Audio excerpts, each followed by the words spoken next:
If you're a law student, you probably already know law school can be hard. I, like many of us, I modded my week in first year. I didn't know what was going on, or at least it felt like it. I was very overwhelmed with the volume of reading and the newness of everything. I mean, who knows what consideration in a contract is before law school. If you do, that's fine, just keep it to yourself. And I just felt like I didn't have the study skills I needed to excel. Thankfully, by second and third year, my study skills improved massively. I felt like I had a grip of what was going on, and ultimately, I was able to graduate with a first class law degree. So this video is all about how I did that and how I think you can too. In this video, we're going to speak about three main things I think you need to get a first class law degree. So like I mentioned earlier, there are three main things you need to think about if you're like, how do I do well in this degree? How do I improve? Firstly is just dealing with the volume of content. This wasn't necessary, excuse that. The next is understanding it. And these are two different things because I mean this on a practical basis of like, are you able to complete your readings every week? And then this, in the sense, can you explain it to someone? Do you really know what each of the topics are discussing?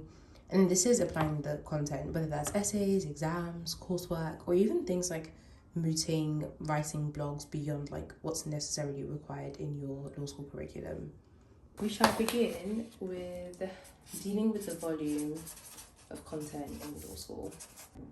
Okay, when it comes to dealing with the volume of content, I'm not going to talk about lectures in this video, but if you guys do want me to sort of discuss how I approach lectures and taking notes from that, I'm happy to do so. But we're just going to go straight into talking about doing reading. I decided to move this up because I thought that might be a slightly better setup. The first thing to do is read with a purpose. Let's take, for example, if I am reading a case and if I'm reading a journal article, how I approach these two things differ a lot. For every single case, I need the key facts, and that sort of includes the parties. I also need the argument, and by this I mean the argument of the counsel. This is a thing that's often at the top of a case when you start reading it. So it's like before it says like Lord X or Lord Hoffman, but it's counsel argued this and then counsel for the appellant argued this. The reason why I think this section is useful is because when it comes to evaluating what the court decided in that case, you can actually find really good arguments in here. Conversely, you can also find arguments that you don't find convincing, but that's helpful to have for an essay because you can say that, okay, the judges decided X, counsel for the other side brought forward this submission, and I think it was good that the judges did not accept that submission because XYZ. So it kind of helps you strengthen your own argument in your essays as well. Got the key facts. If the case in the way that it's reported also includes like some of the counsel argument, usually the next thing that comes up or the next relevant thing you want to pick out is the issue. And this is just like the legal issue in the case. The more specific you can get with this, the better. If you guys maybe want me to like go through a case and analyze that, that could be something I can do on live. Just let me know in the comments and maybe that's something we'll get into.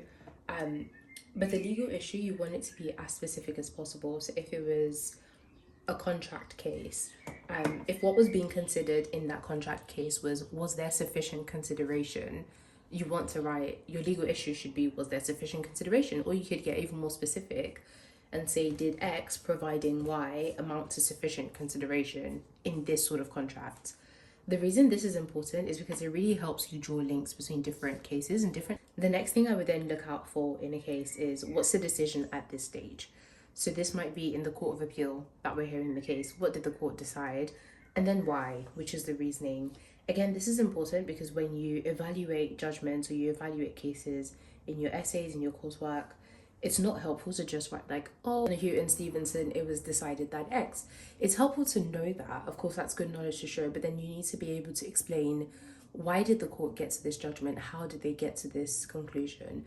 And the basis of your own evaluation, like where your opinion can really shine through, is in that why. So if the court's reasoning has to do with a policy argument, you can then evaluate, well, did you find that policy argument effective? Or do you think even that a policy argument should have been used at this stage in the case? Should a court have considered, I don't know, some other legal issue before they brought in this reasoning?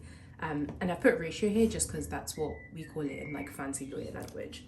And then the next thing I would look for is the significance of the case.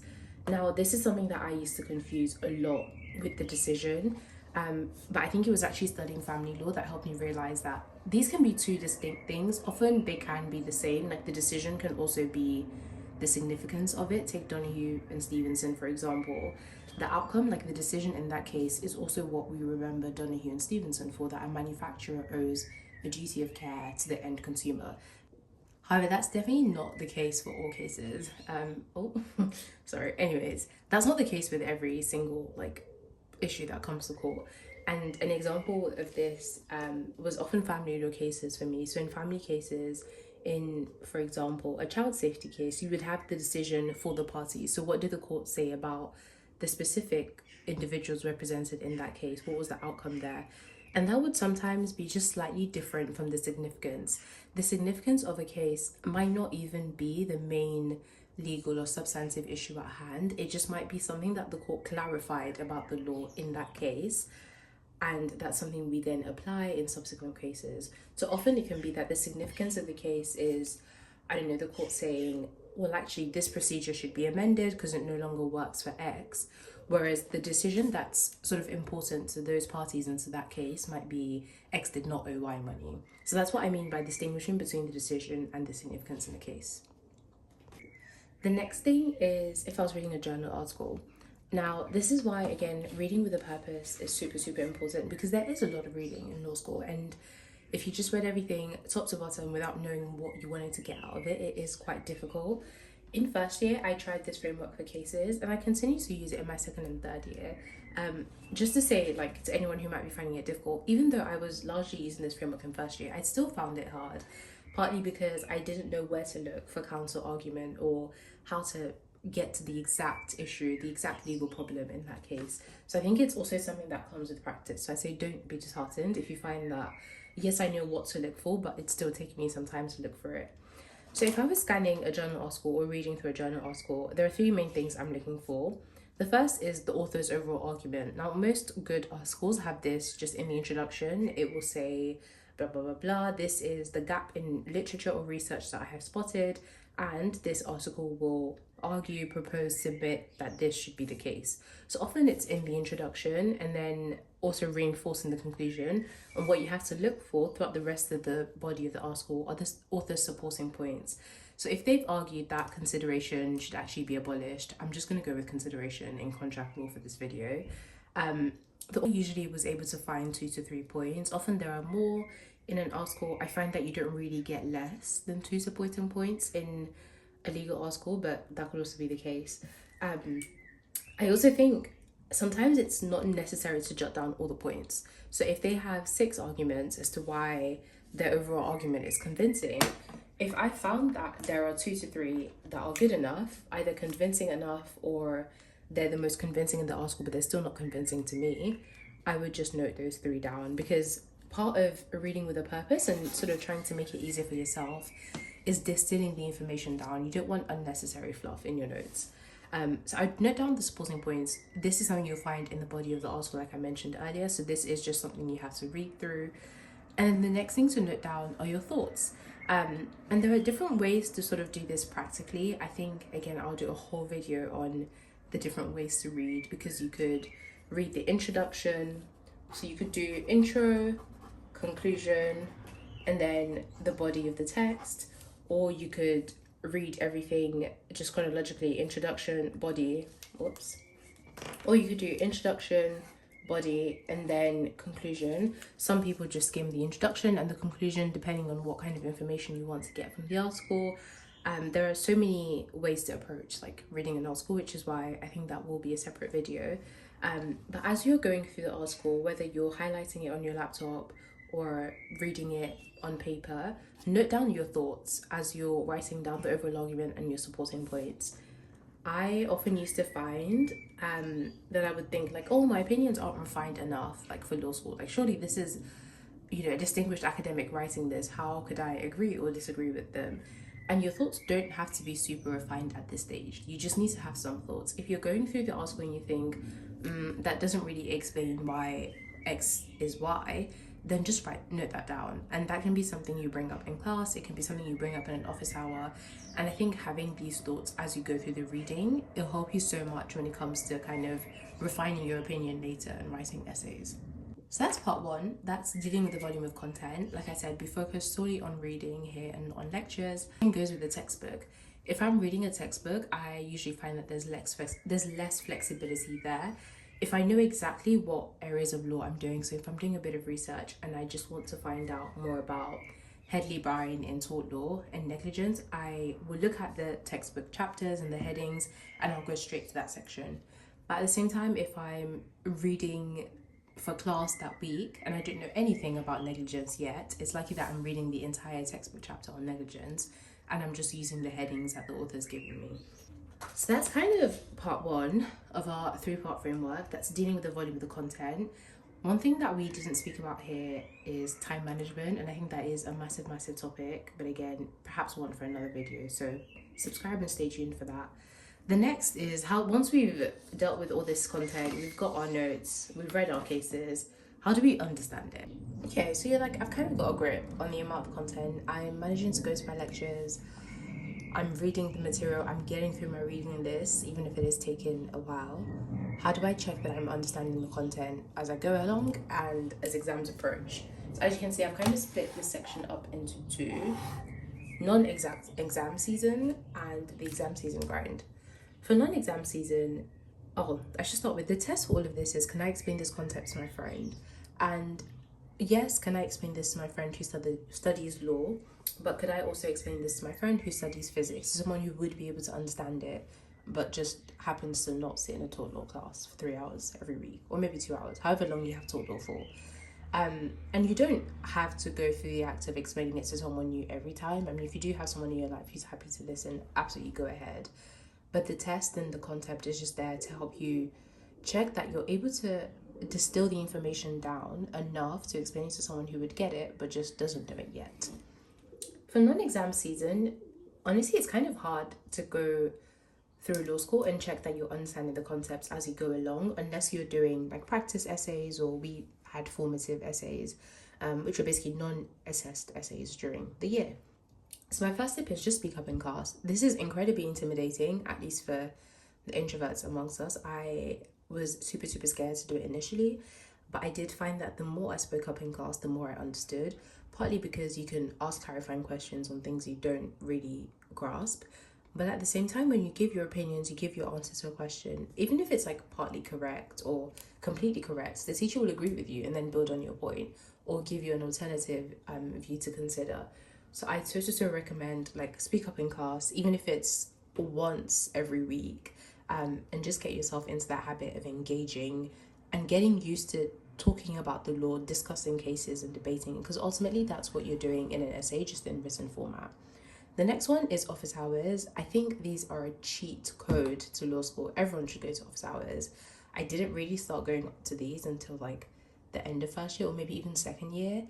And I remember going to one office hour and I had like a whole list of questions, like a page of questions. And it felt like the teacher in 10 minutes was able to explain what I'd spent 5 hours trying to understand. They're professors for a reason, like just go ask them questions. And the next one is extra reading or extra engagement with the topic. And I know you're thinking like, excuse me, I'm just about getting to grips with the bare minimum. Well, not the bare minimum, the necessary minimum. And yes, that's true. This doesn't have to be extra reading, which is why I put extra engagement. If you're finding tort law really interesting, but also really challenging, maybe try listening to a video on YouTube about that specific topic, or listen to a podcast. I did this all the way up until my LLM level. Like when I was revising for international trade law, I'd gone to all the lectures, I'd understood a lot of the content, but I'd find that when I was going back over the topics, maybe there was one specific thing that I didn't quite get, or maybe I just wanted to hear someone explain it to me again. As you guys like might know, there are different ways to learn. So reading isn't the only way to grasp information. So I would just find whatever the topic I needed. If it was subsidies and trade law, I would find a video on that and listen to it. You can do the same with podcasts. Another thing that's really helpful at university is a lot of universities will do like events or talks or debates on the law, either at lunchtime or after classes end. And often these are just there like if you're interested, and my advice is to be interested and to go to those things, because you get to meet cool people, but also you get to hear the law being explained in a very different way. I think a lot of the time that I went to these, I would get a practical angle on like whether it was the family law issue that I was discussing at that time, and that would just really put a different perspective to things. you'd also be surprised at what information you retain and what information sticks out to your brain. So a lot of the times, especially for family law, because I went to so many of these like family law talks on how this topic is being applied and how it's affecting people like in practice. For a lot of the talks that I went to, when it came to the exam, I was able to remember very niche points about cases or very niche points about specific topics because I'd sat there and listened to that speaker say like, oh, this really affects clients in X way, or this affects legal submissions in this way. And then we come to exams. Everyone's least favorite, maybe part of the equation. Again, there will be a whole video on exam strategy, but for this, there are three main things that I'd recommend. The first is active recall and spaced repetition. They're kind of twins, in my opinion. With spaced repetition, basically the idea is we all think we remember stuff, but if I asked you, like, what did you have for dinner 3 nights ago? It might take a minute to recall it, which is absolutely fine. So the forgetting curve exists, and what we want to do is kind of slow it down, I guess, or get rid of it completely. The advice here is go over the same information on day 1, on day 2, let's say 3 days later, or maybe a week later, and then 2 weeks later. So when it comes up to exams and preparing for exams, how you do this will depend on your exam timetable. The reason that I've written this with active recall is because I think it helps to vary your study methods.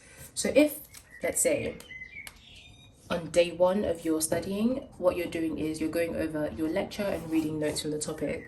That's good. You started your spaced repetition journey. On day 2, you might still be refining your notes. That's absolutely fine.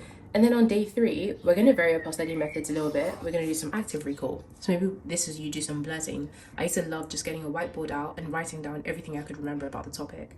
This could also be you just sitting for 5 minutes with a friend who does the same module and saying, let me explain this concept, let me explain this topic to you, and you list out all the key cases you remember, you talk about the ratio, the significance, the key facts, blah, blah, blah. And then let's say on day 7 or week 2, if as is likely in exam season, you're juggling a couple of different modules, you're also doing some active recall by doing a practice question or, a timed exam practice. And this leads us on to the third, which is practice questions and feedback. In law school, practice is the way to go. When it's non-exam season, if your university does offer like formative essays or practice essays just to get feedback, they can be a hassle because you have other things to do. But you should absolutely do them, and you should do them as well as you can, because the feedback you get is so essential for knowing where your strengths and weaknesses are in your writing and where you need to improve. And when you do your practice questions, get some feedback. This can literally be like swapping with a friend. My friends and I would often write practices in exam season, and we would just swap, and it would take us 10 minutes to maybe read through and just give, at the very least, our surface level, like high level feedback. I think this argument was good. I think this evidence needs a bit more work.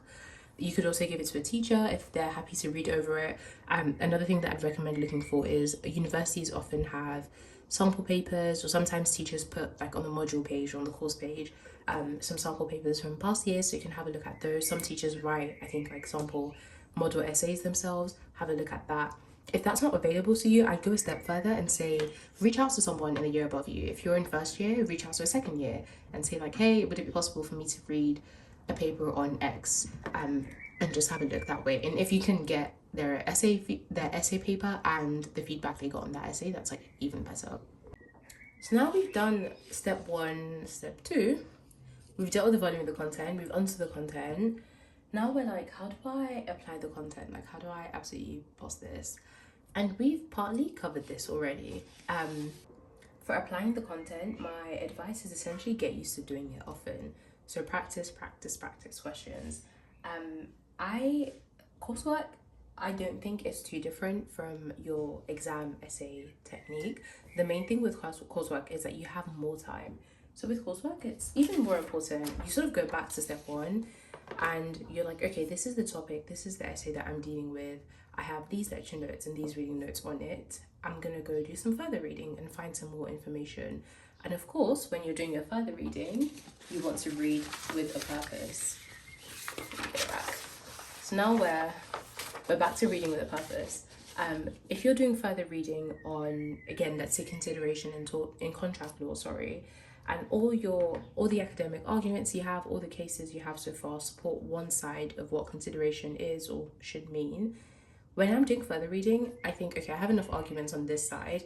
I now need the opposite perspective on consideration. So maybe I'll be looking for articles that say that consideration is useless and it should be abolished as part of the test. for a valid legal contract. That's just a random example. But when you look for the further reading, you don't have to agree with everything the author says in their argument. You don't have to agree with their supporting points, but you do need to understand it. And an essay that can give both sides and then argue why your side is more convincing than the other side is a lot more convincing and a lot more persuasive than an essay that just says, here is my perspective and I think you should believe it. Lastly, I should mention that if you found this video helpful and you're serious about sort of like finding out more and just really improving and working on your study skills, in the description below I do have an ebook that basically goes through my entire study process. So it goes through everything from how I approach lectures, how I made notes from lectures, how I made notes from my readings, how I managed my time in law school. And believe me guys, like there was a lot to manage. I was doing uni, a part-time job, a law review, I was president of a society at some point, I was on a dance club and performing like twice a year, and rehearsals and all the fun things that you do in law school. So it also goes through other skills like time management, and then I also go through how to write a good essay.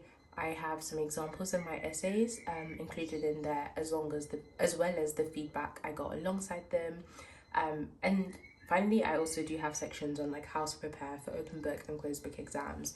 So if that's something you're interested in or you think you'll find helpful, it is in my description below. But like I said, this is going to be a whole series, so I hope I'll see you for the next video, where we will dissect a bit more into applying the content and how to write first class essays. Thank you. Goodbye, class.